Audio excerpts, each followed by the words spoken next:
this is the program that we're going to be porting. This is Voltorb Flip. So this was a minigame, and I want to know how many of you guys ever played this game in the comments. This was a minigame featured on the Pokémon Heartgold and Soulsilver Nintendo DS games. You could go into Goldenrod City and find a spot in the game corner to play this minigame. It's a Minesweeper kind of like game where you've got all these tiles and you click on them and there's either coins behind them or there's Voltorbs. And it was a lot of fun and I liked playing it on my DS as a kid. So what I want to do is sort of port this minigame to the PC so that I can play it on my desktop whenever I want. Now, there already is a port of this by this guy over here. Brandon Stein, I think his name is. But yeah, so this is a JavaScript version. But I had a look at the code, and it doesn't seem that it actually uses the original board generation algorithm. So they've got these levels over here, which I think this essentially just means, like, you know, how many coins are available, how many Voltorbs are available, whatever. But it's a very simple implementation, and it just uses the usual, like, JavaScript, you know, random number generator functions. And that's cool, and the game works great.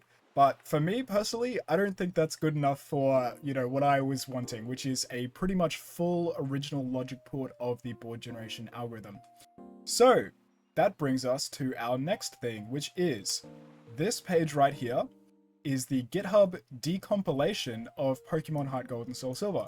So in here, we can actually go through and have a look at the work of 31 incredible contributors who have gone to the Nintendo DS ROM and decompiled it into code that we can actually read and understand. So if we go to the source tab, there is actually a Voltorb Flip folder in here with the C code that represents, you know, the decompilation of the Voltorb Flip logic. Now, a lot of this is superfluous. Like, there's a lot of code in here that we're not actually going to need. So what I'm going to be showing you guys in this video as well is how to go through this original file, pick out the things that are necessary and the things that we don't really need. If you've learnt a number of different programming languages, you'll understand what I mean when I say that across languages, the direct fundamental principles of programming don't actually change too much. You have the language syntax and the features that it offers, and of course what it's doing under the hood, they all change quite drastically actually sometimes. But the direct fundamental principles like your control flow, your if statements, loops, your functions, variables, data types, those are all pretty commonplace across all languages. And so today we're going to be talking about the process of taking code that was written in one language or on one particular hardware platform and translating that across to a different programming language or paradigm running on a different hardware platform. And we're going to be doing that with a pretty cool project example that I'm going to be walking through with you guys. When I talk about porting code, there are two kind of main ports that I'm going to be talking about.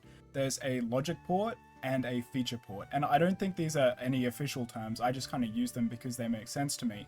When I say a logic port, what I mean is, like, if you've got code that's directly written, you can translate the logic. So like the if statements, the data flow, you translate that directly one-to-one with another language. Then there's a feature port, which is essentially sometimes you're not able to actually recreate perfectly the original structure of the code. It might be on a different hardware platform, it might be using features your language doesn't support. So a feature port is where your code on the translated language pretty much does the same thing feature-wise, but under the hood it's written differently to the original language. When we're planning out this project, what's important to do is take a step back and decide what is going to be easy to do a logic port of and what might we need to do a feature port of. So I think from inspection, you can say that the placement of all of the Voltorbs and all of the coins, right, is going to be pretty simple to do a logic port of. The game generation algorithm, like, that generates the placements of all of these coins and Voltorbs, we'll be able to get directly from the code, and we can translate that very easily into different languages. It's basically just an algorithm that decides, okay, I'm going to put a Voltorb here or here or here or here. The rendering UI, on the other hand, so like actually drawing all of this on the screen, it's going to be using the Nintendo DS hardware with Nintendo DS APIs. Like, we're not going to be able to do a logic port of this very easily unless you want to build an emulator. So I think what we're going to be doing is we're going to be doing a logic port of the game generation algorithm and the randomizer for all of these things, and, you know, how it decides whether you won or lost, what it does after that. But we're going to be doing a feature port of the UI. So essentially, I've already gone and done up a UI in Qt Designer. So we can pretty much use, and I'm calling it Qt Flip. instead of Voltorb Flip, but because I think that's pretty funny. But because it's QT, cute, some people call it that. But we're going to be doing the UI in Qt. So basically, this is going to be the feature port. We've got the thing over here. But this is not as important. Like, I want to show you guys how to do logic ports. So, like, anyone can just magic this up in Qt Designer in, like, a day. That's not very impressive. We want to look at how to do logic ports. So, we're going to be going through the game generation algorithm as the logic port example for this video. So, let's go ahead and get an understanding of the code that we're working with here. So, all of these files are interesting to us, right? So, they're, all related to Voltorb Flip, and they've all got some various things. So voltorbflip.c is probably a good spot to start, right? This is the top file, I suppose. Now, of course, a lot of this stuff is going to be about rendering, which we don't care because we're not porting the UI, so we can fully skip past that. We're just going to be doing a feature port of that. There are a lot of other subroutines in here. Some of the interesting ones down at the bottom here, you can see Voltorb Flip main, right? That's obviously interesting.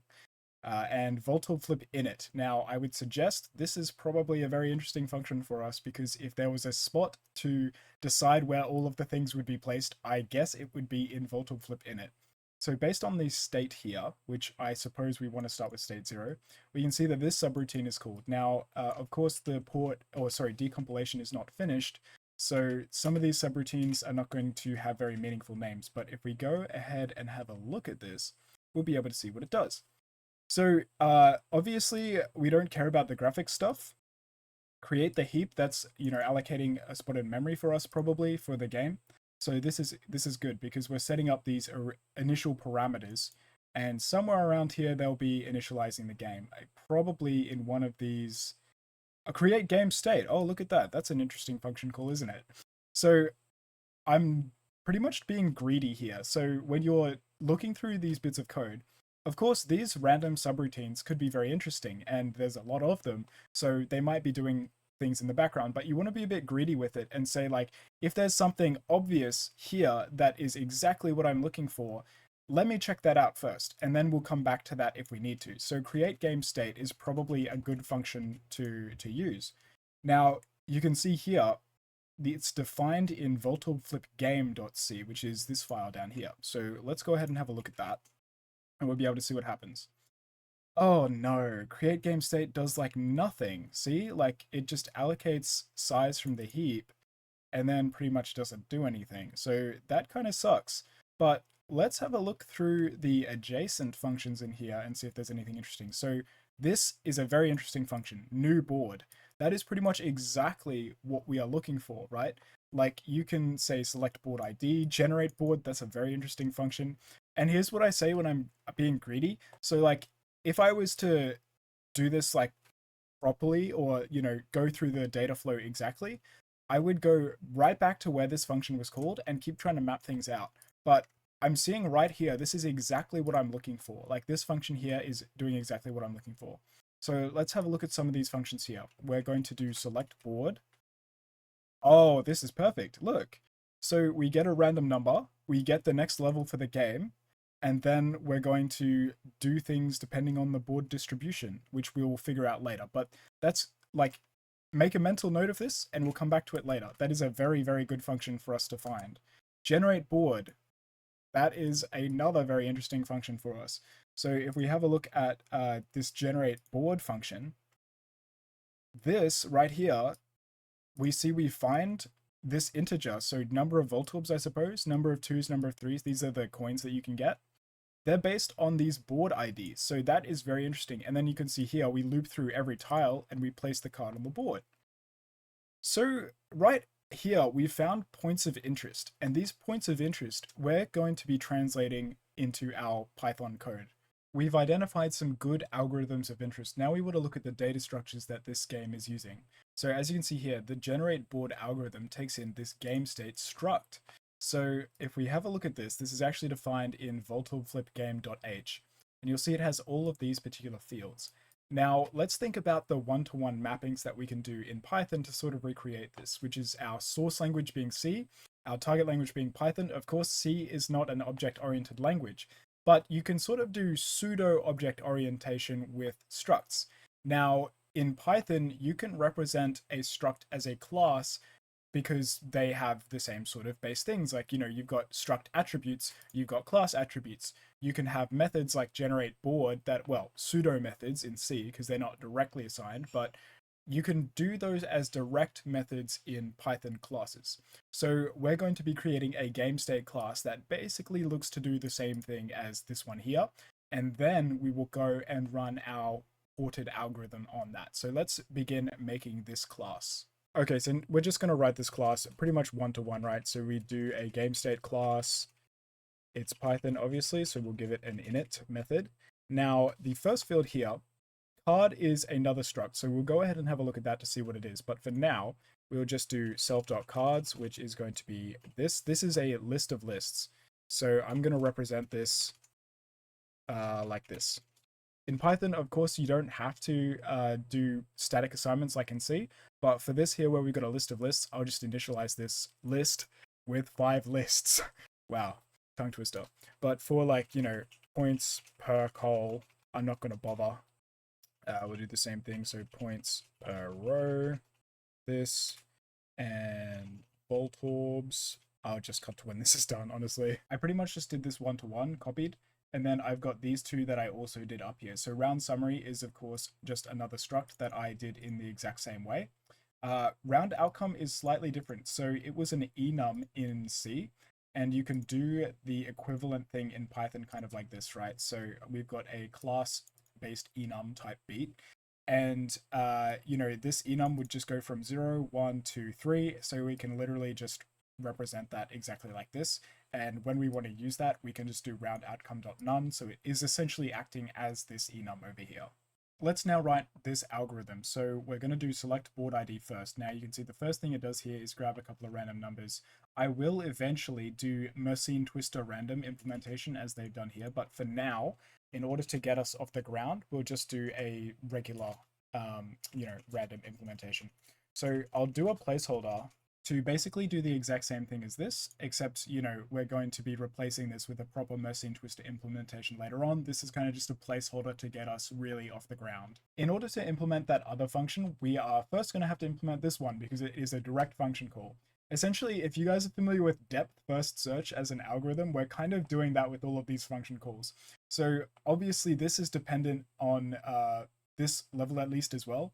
And this is kind of like a base function. So we can just go ahead and define this. It's a macro. So we can go ahead and define that as a normal function, I think, and not a method call. Now we can just use this wherever we want as per the macro. Now looking through here, there's another function call we're going to have to look at, which is pre-round summary. So Jamie, pull up pre-round summary for me, please. Now this is again a base level function, so we can go ahead and do a direct logic port of this for us to use. Here's our logic port. They're pretty much identical. You can have a look. We've literally just gone and replaced the C logic calls with Python logic calls. And of course, the references to the struct are now replaced with self because this is an attribute of our self as this class. I did correct a small mistake I did when writing this up before, and I've decided to statically allocate this array because this is a direct index call. So you can see kind of as we're going through this, you can go through like backtrack and sort of change things to make them more similar, or, you know, as soon as you discover new things about the source code that you're porting, you can go and try and replicate that to make your port more accurate. So here's the first part of the ported function. The function has a lot more to it, but we'll get into that later. We'll go over the port that I've done for this particular start of the function. Now, here you can literally see you translate one-to-one with your translated calls. So previous round here, we're using pre-round summary, which we've implemented as a method call for ourselves. Round outcome, that's what this will give us. It'll give us a previous round, which we can then call to get the outcome. Because if you remember, we defined this up here, and we've got all of these attributes to us, which are equivalent to the pre-round struct that we had in the original source code that they're calling right here. So essentially, that's literally all you do. Like, you go through the code, and you just translate to your ported equivalents. This GitHub UI is really annoying, by the way. But anyway, we do the level at least call here, right? So these are equivalent. And to do the same behavior as the C for loop in Python, you can just do for I in range. So this will loop giving us I in range 0, 5. And again, we literally just copy over the logic calls here. So we do the same logic to break out of this loop. We do the same logic to return this 0. You can just copy it one to one, translate the calls, replace with your equivalent. So instead of this enum, we're using our own Python-based enum, and this code, when run at runtime, will do exactly the same thing. Now, this next bit of logic is a bit hairy, and it's an important thing to note that you don't actually need to understand fully what the logic is doing in order to port it. Like, I look at this, I can immediately port the logic of this, but I don't necessarily understand what it's doing from a glance, but we can have a look anyway. So I think this part of it here is the code that decides if you are currently on this level, right? So if you are currently on level 7 and we flipped over 7 cards, then keep us at level 7. 1 is the return value here, even though that corresponds to level 7, but hey, whatever. We're doing a logic port, we're not judging. But yeah, I think this is the same thing that's like if you flip over the number of cards equivalent to your current level, but you lose, it'll keep you at the current level. Or naturally, if we're at level 6 and we won, then we'll go to level 7. But I essentially just went ahead and did the Python equivalent of all of this using our, previously implemented new calls, methods, functions, attributes, blah, blah, blah, blah, blah. It's pretty simple, but it looks pretty hairy, but you don't actually need to understand it in order to port it. Immediately, when we come one level up to this function we just finished writing the calc next level function for, we hit another roadblock. So we can do this for loop just fine. That's just looping through 80, right? That's pretty easy. But what is this S board ID distribution? This is a 2D array. And if we have a look, we'll find it's actually fully defined in Voltorb Flip data 4. And it's at this point where we can kind of see how the game is sort of coming together. Like we've got levels, we've got board IDs, and we have this distribution table that changes depending on the level and depending on the random number that we get. So what we can do, this is going to be a chore, but we're basically just going to implement this 2D array as a list of lists in Python, and we can kind of just copy and paste it, right? The direct Python equivalent to a 2D array in C is just a list of lists, so we have this now and we can use this in our actual algorithm. And here we go, here's our ported algorithm. So I just went and imported our board ID distribution from qtflipdata.py. And down here, it's literally just the same deal. The board config table that it's actually referencing is found here. So this is just an array of these structs. So I will go ahead and copy this over and do the correct initialization port for our Python classes instead, because this is just C struct initialization. We'll do the equivalent in Python and it'll work exactly the same way. Here we can see our direct Python equivalent. So over here, we've got our list of structs. Over here, we've got our list of classes, and the class attribute initialization is in the same order as all of these. So it's pretty much just a direct one-to-one mapping there.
Okie dokie. Now to test our new board generation algorithm, I have written this little function here called print cards. Basically just loop through the rows and columns and we'll print out the card type. Down here, I'm just setting up the game and printing out all the cards. I did have to make a slight correction. So up here, when I was generating this self.cards with an instance of card, I originally had it something like this, right? Where you do self.cards is card times 5 times 5, but that actually duplicates the exact same card object. So it's the exact same reference to that object. So you don't have an array of unique cards, you have an array of the exact same card, and that was causing bugs. So I just fixed it up by changing the syntax to this, just Python things, I guess. So if we go ahead and run this, you can see here we've got our game. So Voltorb Flip level 7, which is corresponding to the first level, actually. Board ID 6, because remember back up here these were like flipped for some reason. But anyway, here we've got a board generated with the 4s, if you remember from up here. The 4s are Voltorbs, 3s, 1s, and 2s, obviously what they are. Now, if I generate another one, this is board ID 9. So you can see here already immediately, like these are different boards, and we can keep generating as many boards as we like. So that's great. It looks like our board generation algorithm is working great. We'll take another look at the code on the source to see if there's anything else we need to do here. The last couple of functions that we have to implement here are these ones here. So count points in rows and columns, calculate the max payout for the board, and calculate the multiplier cards. Now, the reason we need to do all of this is because if you have a look at the original game UI over here, you can see that a fundamental part of this game is that the number of Voltorbs is displayed here, and the number of multiplier, like the total score of the cards, is displayed here above the Voltorbs. So what I think these ones are going to do just by inspection, I think these are going to count the, obviously, numbers to place directly here. So we'll implement those functions, and then after that, I think we're done. I think we can start tying this to a UI, which is really, really exciting.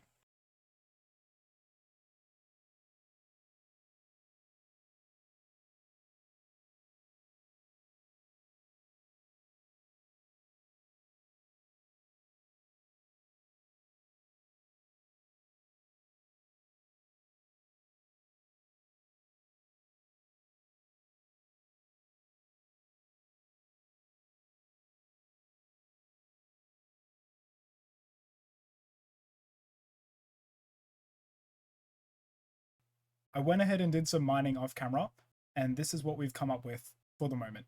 Over here on the right is the UI feature port, and on the left is the game logic port. So basically, what I wanted to show off to you guys in this video was this logic port part, where you take from the decompilation and you turn that into new Python code that you can use and extend and do whatever you want with. This stuff here on the right is pretty generic, and like anybody can come up with that for any kind of project. Like there's nothing special about it. It's literally just like, you know, you go to Qt Designer, you make your UI design, and then you wire it all up and then run a game controller. So like all of the stuff here, like what have we got? Init game, you know, it just sets up the game, which is this port over here. We've got background music control. We've got, you know, some preferences for like how, like volume, whether you want the BGM to play or not. We've got, you know, preferences over here, sound effect playing, labels for all of the things, hiding the board, showing the board, is the game won, and then turn over the card. This is the like part that's sort of the only thing that's really relevant here is this turn over card function. Basically, it's just what happens when you click on the card. And this is not necessarily like specifically related to Voltorb Flip. It's literally just like, you know, you press the card. If it's a Voltorb, you lose and the game gets revealed. Otherwise, you keep playing until you get all the multipliers. So there's really not that much to it. If I go ahead and run this, you'll see we start on level 1, of course. And if I unmute my desktop audio, you can probably, hopefully hear the music playing. So basically what we've got here is, you know, you can turn the music off if you want, obviously, and it remembers. So like, you know, you boot it back up and the music is still off. Turn it back on. You can make it a bit quieter. You can make it louder. Ready? Warning. There we go. So currently the memo doesn't do anything, and that's one of the things that I need to work on. So there are a couple of things with this that like I want to say I want to work on for the future. I'll just go ahead and show you this. All right, so like you can flip over all the cards. You can play the games normally. Like if you're not familiar with how Voltorb Flip works, there are 0 Voltorbs in this row, 0 in this row, and so the game like plays. And if I hit a Voltorb, you can see I lose there, and it reveals the whole game, and then it starts me back at level 1 with a new board. So that's pretty much it. Like, and I'll at the end of the thing, I'll show you me playing the game so you can actually see me winning and going up levels and stuff. But that's pretty much the port. Like, we've got this little UI here done in Qt. The code, the background code for the game is all ported from Heartgold Soulsilver. So this is, I would say, the most accurate Voltorb Flip recreation that's available for PC, unless you're literally playing it on like Desmoom or an emulator, like no cache GBA. That'll do it for this one, guys. I'll have the link to this in the description. The things I need to work on, you can't see how many coins you've collected. That's not such a big deal for me because I just like playing the game for the fun of it. The memo, I need to be able to mark things here. But other than that, I think this port is pretty good. Thanks.